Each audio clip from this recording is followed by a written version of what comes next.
เมื่อวานเมื่อวานหลวงพ่อไม่อยู่ในโรงพยาบาลไปตรวจร่างกายประจำปี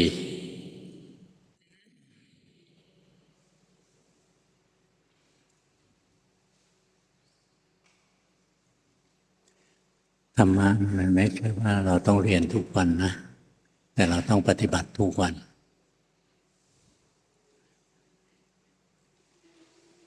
เรียนมากฟังมากจำเอาไว้ก็ไปคิดเอาจะคล้ายๆคนที่เรียนปริยัติมากๆเวลาภาวนาบางทีความคิดมันก็มาปนรู้หมดครูบาอาจารย์ยิ่งรุ่นก่อนๆท่านไม่สอนเยอะคนหนึ่งสอนไม่กี่ประโยคท่านให้ทำเอาเองอย่างพวกเราหลายคน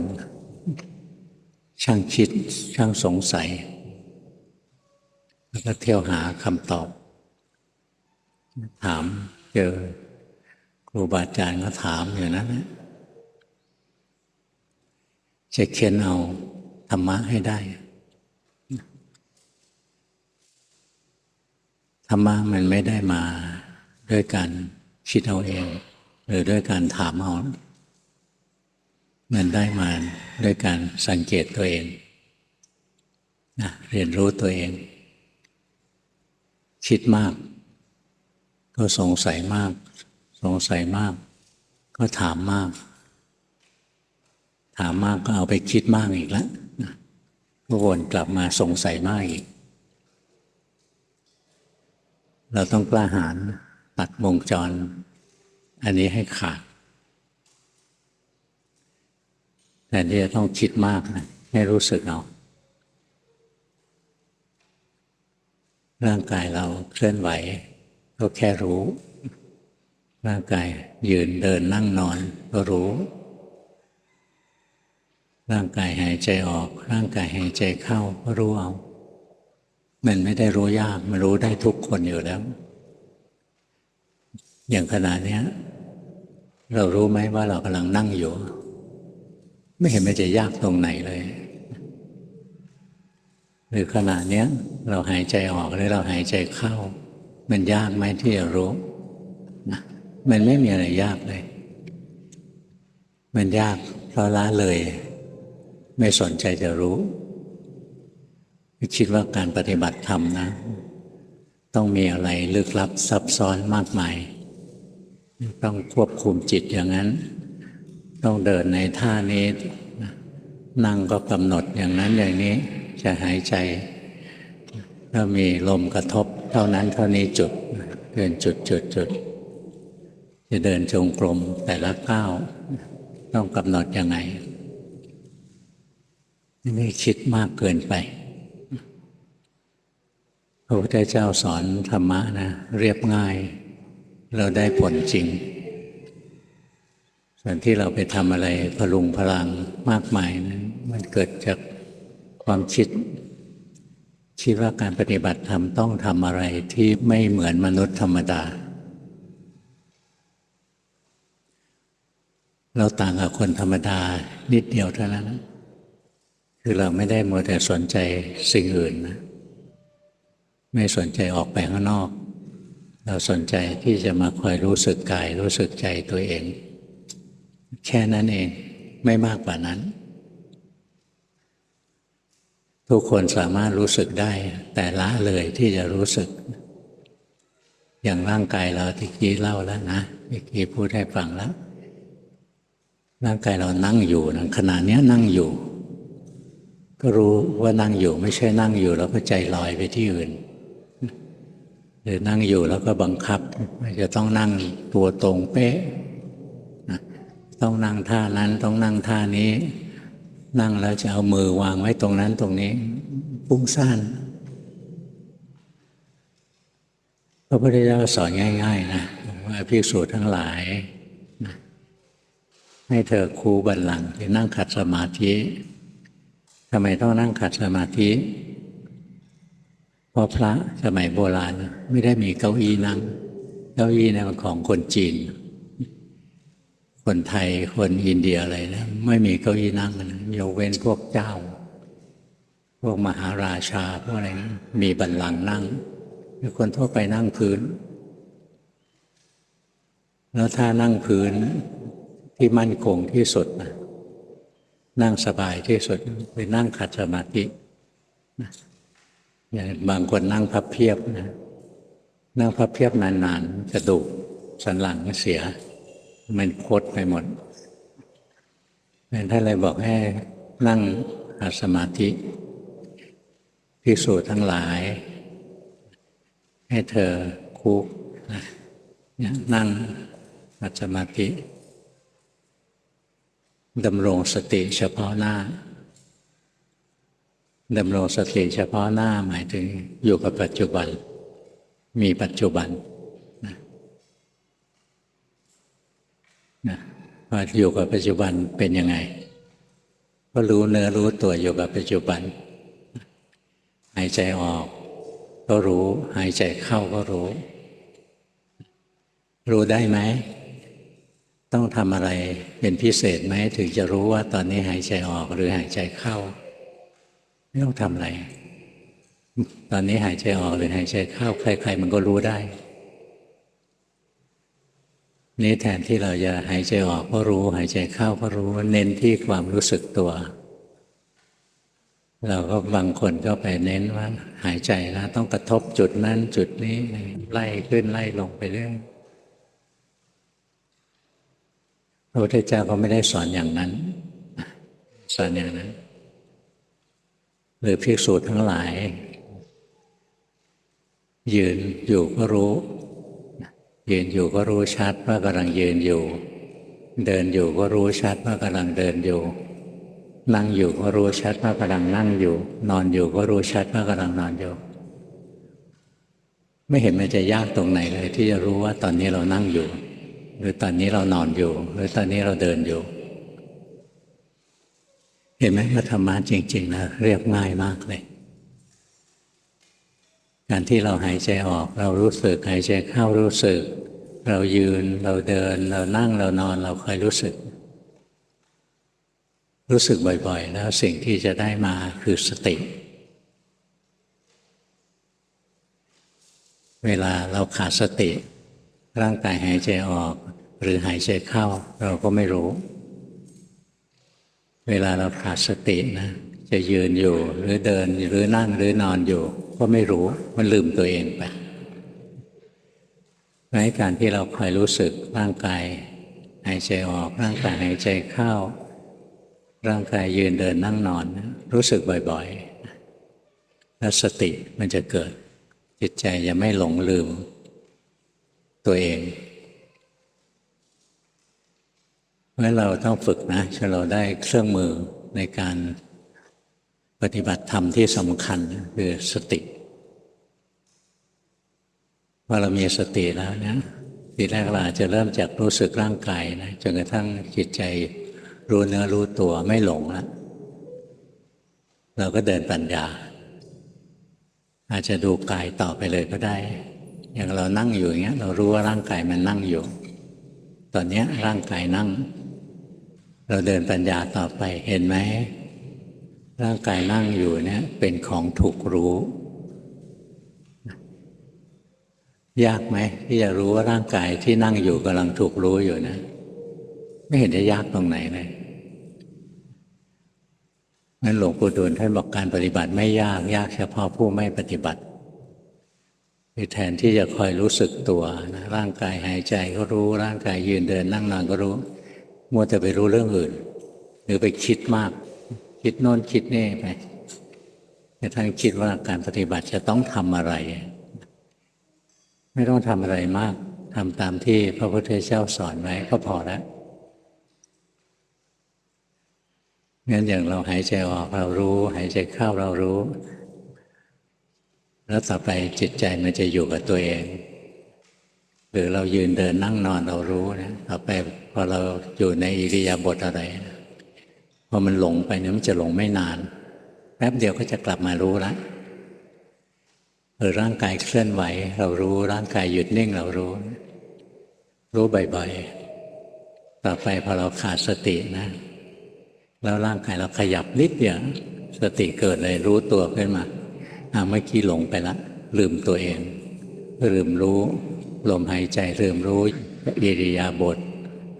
ลืมรู้ความเคลื่อนไหวความหยุดนิ่งของร่างกายเนี่ยเรื่องง่ายๆนะฝึกไว้แล้วเราจะได้สติพอเรามีสตินะจิตมันจะหลงไม่นานมันหลงไปคิดแวบนะเรารู้แล้วว่าเอ้ยมันลืมร่างกายแล้วลืมลมหายใจแล้วหรือมันไปดู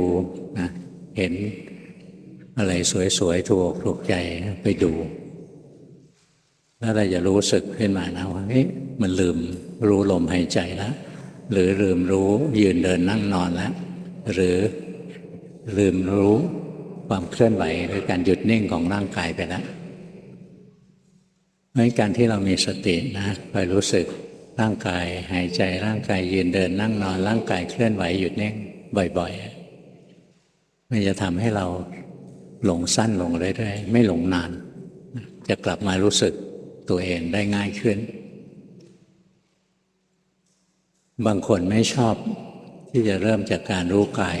ก็รู้เวทนาก็ได้อย่างในใจของพวกเราทุกคนนะมันจะมีความรู้สึกในใจเราเนี่ยไม่สุขก็ทุกข์นะหรือไม่สุขไม่ทุกข์ก็เฉยๆถ้าเราไม่ถนัดรู้สึกกายนะก็มาถนัดรู้สึกมาหัดรู้สึกจิตใจแทนใจเรามีความสุขก็รู้ใจเราทุกข์ก็รู้ใจเราเฉยๆก็รู้ยากไหมที่จะรู้ว่าตอนนี้มีความสุขยากไหมที่จะรู้ว่าตอนนี้ทุกข์ยากไหมที่จะรู้ว่าตอนนี้เฉยๆไม่เห็นจะยากตรงไหนเลยใจเรามีความสุขเราก็รู้คนทั่วไปมันรู้ไม่ได้เพราะอะไรเพราะมีความสุขอะมันจะไปสนใจนะอารมณ์หรือสิ่งที่ถูกรู้ว่าที่รู้แล้วมีความสุขมันจะสนใจออกไปข้างนอกอย่างดูหนังแล้วมีความสุขนะมันก็ไปดูที่หนังมันไม่ได้ดูว่าใจกำลังมีความสุขฟังเพลงเพราะนะใจมีความสุขก็ไม่สนใจมัวแต่ฟังเพลงหรือฟังเพลงแล้วก็คิดโน้นคิดนี่ไปในเพลงอันนี้เคยฟังสมัยโน้นสมัยนี้ฟังแล้วมีความสุขนี่มันหลงไปฟังเพลงนะหลงไปคิดเรื่องเพลงมันไม่รู้ว่าใจกำลังมีความสุขมันแค่นี้แหละนะเพราะฉะนั้นถ้าใจเรามีความสุขเราก็รู้เอาหรือเรามีความทุกข์ในใจเกิดขึ้นรู้ไม่ยากถ้าใจเราทุกข์เราก็รู้ว่ามันทุกข์ไม่เห็นจะยากตรงไหนเลยแต่คนทั่วไปนะพอมันทุกข์มันก็ไปคิดเรื่องอื่นคิดถึงคนที่ทำให้เราทุกข์อย่างแฟนทิ้งเนี่ยแล้วใจเรามีความทุกข์นะแทนที่เราจะรู้ว่าใจเรากำลังทุกข์อยู่เราก็ไปคิดเรื่องแฟนทิ้งไปอารมณ์ก็แกว่งไปแกว่งมาเสียใจบ้างโกรธบ้างเป็นห่วงอะไรอาวรณ์บ้างอะไรเงี้ย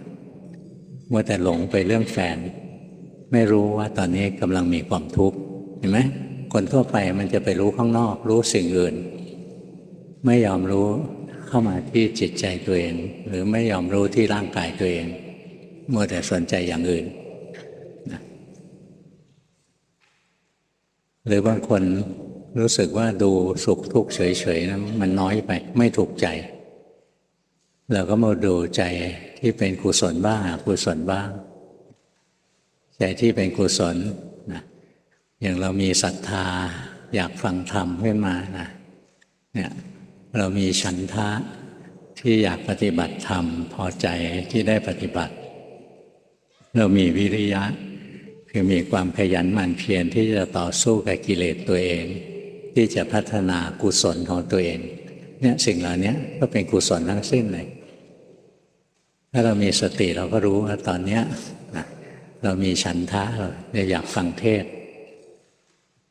ฟังไปนานๆเบื่อเนี่ยฉันทะหายไปแล้ว เราก็มีสติรู้ว่าตอนนี้ไม่มีฉันทะแล้วขี้เกียจแล้วเพราะฉะนั้นเวลาเราทำอะไรนะแล้วใจเราชอบ เราพอใจที่ได้ทำสิ่งนั้นเราก็รู้ เราเบื่อแล้วเราไม่อยากทำแล้วเราก็รู้ หรือพวกอกุศลทั้งหลายนะมีเยอะแยะเลยใจเราโลภเห็นอันนี้ใจเราชอบเนี่ยใจอย่างนี้มีราคะได้ยินอันนี้ใจเราชอบนี่ก็ราคะให้รู้ที่ใจชอบไม่ใช่รู้ว่าเห็นอะไรได้ยินอะไรได้กลิ่นอะไรได้รสอะไรหรือสัมผัสอะไรแต่ให้ย้อนเข้ามาให้ถึงจิตถึงใจตัวเองหรือเราได้ยินเสียงเนี่ยได้ยินเสียงคนด่าบางทีมาล้อชื่อพ่อชื่อแม่เราพอเราได้ยินปุ๊บเราโกรธเนี่ยเรารู้ว่าโกรธไม่ใช่รู้ว่าใครมันมาเรียกนะเนี่ยรู้ที่ใจตัวเองอย่างเราได้ยินเสียงด่านะเด็กไทยสมัยก่อนมันชอบด่ากันทักทายกันด้วยคำด่าไอ้เหี้ยไอ้สัตว์อะไรเงี้ยนะบางทีเรียกชื่อพ่อกันเด็กจีนเป็นหรือเปล่าไม่รู้เราได้ยินคนมาล้อชื่อพ่อเราโกรธเนี่ยเรารู้ว่าโกรธพอเราหันไปดูเฮ้ยนี่เพื่อนรักของเราเองจากโกรธเปลี่ยนเป็นดีใจเพื่อนมาร้องทักทายนะประโยคเดียวกันนะคือมาล้อชื่อพ่อเรานึกว่าเป็นคนอื่นเราก็โกรธพอเห็นว่าเป็นเพื่อนเราไม่โกรธเรากลับดีใจว่าเจอเพื่อนอะไรเนี่ยเราอ่านที่ความรู้สึกของตัวเองนะเดี๋ยวก็พอใจเดี๋ยวก็ไม่พอใจเดี๋ยวก็โกรธเดี๋ยวก็ดีใจก็จะอยู่ในตระกูลราคะตระกูลโลภะหรือเราหัดภาวนานะเราท่องพุทโธพุทโธในใจแล้วเดี๋ยวก็ลืมพุทโธไปแล้วอันนี้จิตหลงจิตมีโมหะเราท่องพุทโธพุทโธแล้วคอยรู้ทันจิตตัวเองนะว่ามันหลงไปคิดเรื่องอื่นมันลืมพุทโธแล้วเนี่ยอันนี้คือลักษณะของความหลงนะหรือบางทีเราภาวนาอยู่แล้วใจมันฟุ้งซ่านขึ้นมารู้ได้ยากไหมวันนี้ใจสงบวันนี้ใจฟุ้งซ่านไม่เห็นยากเลยใจฟุ้งซ่านนั้นก็เป็นโมหะชนิดหนึ่งนะโมหะมีหลายแบบฟุ้งซ่านก็ได้ซึมไม่รู้เหนือรู้ใต้ก็ได้นะมีหลายอย่างสงสัยเยอะแยะไอ้โน่นก็สงสัยไอ้นี่ก็สงสัยเนี่ยฟุ้งซ่านไปหมดนะพวกโมหะงั้นอย่างเวลาบางคนสงสัยแล้วมาถามกรรมฐานหลวงพ่อนะสงสัยจังเลยหลวงพ่อกลับสอนว่าสงสัยให้รู้ว่าสงสัยพอมาถามเนี่ยพอได้คำตอบก็เอาไปคิดอีกก็สงสัยอีกคิดสงสัยอีกก็อยากมาถามอีกวนเวียนไม่รู้จักจบถ้าจิตเราสงสัยขึ้นมารู้ว่ากำลังสงสัยดูซิความสงสัยมันเที่ยงไม่เที่ยงเราก็จะเห็นนะความสงสัยอยู่ชั่วคราวแล้วก็ดับเนี่ยการภาวนาไม่ใช่เรื่องยากนะแต่แทนที่เราจะคอยรู้กายรู้ใจตัวเองเรากลับสนใจไปรู้ของข้างนอกรู้สิ่งอื่นหลวงปู่ดูลท่านใช้คำว่าชอบส่งจิตออกนอกคือเอาความสนใจของเราเอาจิตใจของเราไปยุ่งเรื่องอื่นแทนที่จะดูกายดูใจตัวเองดูกายดูใจตัวเองก็ไม่ใช่เรื่องยากนะที่เล่าแล้วขณะนี้นั่งอยู่รู้ไหมไม่เห็นต้องทำอะไรเลยก็ง่ายๆแค่นี้ขณะนี้พยักหน้ารู้ไหมไม่เห็นจะยากตรงไหนเลยไม่ต้องมากำหนดอะไรทั้งสิ้นเลยรู้สึกเข้าไปตรงๆนะพวกเราเนี่ยคิดมากเกินไปว่าการปฏิบัตินะต้องทำอะไรที่ผิดธรรมดาต้องเหนือธรรมชาติทั้งที่ธรรมะนั้นธรรมดาที่สุดเลยนะธรรมะคือเรื่องธรรมดาใจเราไม่ยอมรับธรรมดาคือใจไม่ยอมรับธรรมะใจก็มีความทุกข์อย่างธรรมดาของเราต้องแก่ใจเรายอมรับไม่ได้เราก็ทุกข์ธรรมดาของร่างกายต้องเจ็บต้องป่วยยอมรับไม่ได้ก็ทุกข์ธรรมดาจะต้องตายยอมรับไม่ได้ก็ต้องทุกข์ธรรมดาทางจิตใจก็คือได้กระทบอารมณ์ที่ดีบ้าง กระทบอารมณ์ที่ไม่ดีบ้างได้เจอสิ่งที่ชอบใจบ้างสิ่งที่ชอบใจหายไปบ้างเลยยอมรับไม่ได้ก็ทุกข์อย่างคนที่เรารักนะเขาไม่อยู่เงี้ยเราก็คิดถึงมากเลยทุรนทุรายยอมรับไม่ได้เลยอยากให้เขากลับมาหาเราเร็วๆเราก็ทุกข์เพราะฉะนั้นในความทุกข์มันเกิดจากเรายอมรับธรรมะคือยอมรับความจริงไม่ได้การที่เรามาปฏิบัติธรรมนะเพื่อให้เห็นความจริงนั่นแหละอย่างเรามีสติรู้สึกกายเรื่อยๆต่อไปเราก็จะมีปัญญา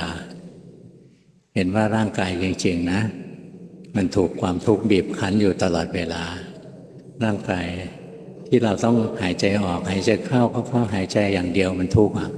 หายใจออกอย่างเดียวก็ทุกข์ก็ต้องหายใจเข้าแก้ทุกข์หายใจเข้าอย่างเดียวก็ทุกข์ก็ต้องแก้ด้วยการหายใจออกนั่งนานๆก็ทุกข์ก็ต้องเปลี่ยนอิริยาบถนอนนานๆก็ทุกข์ต้องพลิกซ้ายพลิกขวาอะไรหรือต้องลุกขึ้นมาเนี่ยถ้าเรามีสติรู้สึกร่างกายเรื่อยๆเราไม่เห็นมีอะไรเลยมีแต่ทุกข์นะเพราะงั้นในก้อนทุกข์ก้อนนี้ถึงวันที่มันต้องแก่มันคือตัวทุกข์แก่ไม่ใช่เราแก่ตัวทุกข์เจ็บตัวทุกข์ตายไม่ใช่เราเจ็บไม่ใช่เราตายเนี่ยที่เรามีสติคอยรู้สึกร่างกายเรื่อยๆนะต่อไปก็จะเกิดปัญญาเห็นความจริงของร่างกายหรือเรามีสติรู้ทันจิตใจตัวเองเรื่อยๆไปต่อไปมันก็เกิดปัญญาความสุขที่ผ่านเข้ามานั้นก็เป็นของชั่วคราวมาแล้วก็ไปความทุกข์ก็ชั่วคราวมาแล้วก็ไปโลภโกรธหลงมาแล้วก็ไปไม่มีอะไรที่มาแล้วไม่ไปสักอย่าง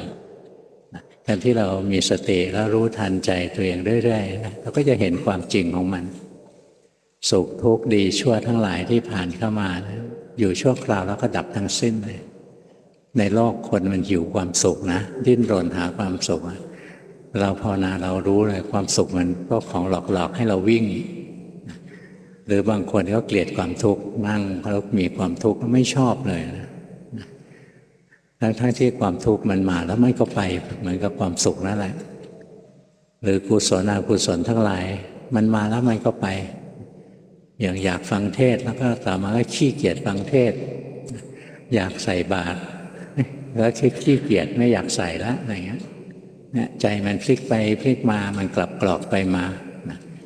ตามรู้ตามเห็นไปนะต่อไปเราจะไม่ทุกข์เพราะเรื่องทางจิตใจทางจิตใจมันทุกข์ได้ยังไงบ้างนะการที่พลัดพรากจากสิ่งที่รักที่พอใจเป็นทุกข์การประสบกับสิ่งที่ไม่รักไม่พอใจเป็นทุกข์นะอยากได้สิ่งใดแล้วไม่ได้ก็เป็นทุกข์นะแล้วใจที่มันวุ่นวายหมกมุ่นนะเศร้าโศกร่ำไห้รำพันไม่สบายกายไม่สบายใจนะมันก็มาพลอยอยู่ทุกข์อยู่ที่จิตใจร่างกายไม่สบายก็มาทุกข์เข้ามาที่ใจด้วยนี่เราจะเห็นนะว่าเราห้ามมันไม่ได้หรอกเราจะพลัดพรากจากคนที่เรารักหรือเราจะต้องเจอสิ่งที่เราไม่ชอบอะไรเงี้ยเราเลือกไม่ได้แต่พอเจอสิ่งที่ไม่ชอบแล้วใจเราไม่ชอบใจเรามีโทสะพลัดพรากจากสิ่งที่รักใจเราก็มีโทสะเนี่ยหัดรู้หัดดูเรื่อยๆนะแล้วจะรู้เลยเราห้ามไม่ได้หรอกเราสั่งไม่ได้ว่าเราต้องเจอแต่สิ่งที่ดีๆเราห้ามว่าอย่าเจอสิ่งที่ไม่ดีในชีวิตห้ามไม่ได้นะแต่ถ้าเราเห็นว่ามันเป็นเรื่องธรรมดาชีวิตนี้สุขบ้างทุกข์บ้างดีบ้างร้ายบ้างมันสุขเราก็ไม่หลงระเริงมันทุกข์เราก็ไม่เสียใจมันดีเราก็ไม่หลงระเริงนะมันชั่วขึ้นมาเราก็ไม่โมโหตัวเองว่าทำไมขี้โมโหเมื่อวานก็เจอผู้หญิงคนหนึ่งนะขยันภาวนาแต่พื้นจิตในขี้โมโหนะทีแรกก็โมโหคนอื่นทำไมทำอย่างนี้ทำไมพูดอย่างนี้เสร็จแล้วก็เห็นตัวเองโมโหกลับมาโมโหตัวเองอีกว่าทำไมมันขี้โมโหนะเนี่ยหัดดูตัวเองเรื่อยๆนะรู้ทันไปแล้วต่อไปจิตใจเรานะจะปลอดโปร่งนะจะแก่จะเจ็บจะตายจิตใจก็ไม่เศร้าหมองจะพลัดพรากจากสิ่งที่รักจากคนที่รักก็ไม่เศร้าหมองถือว่าธรรมดา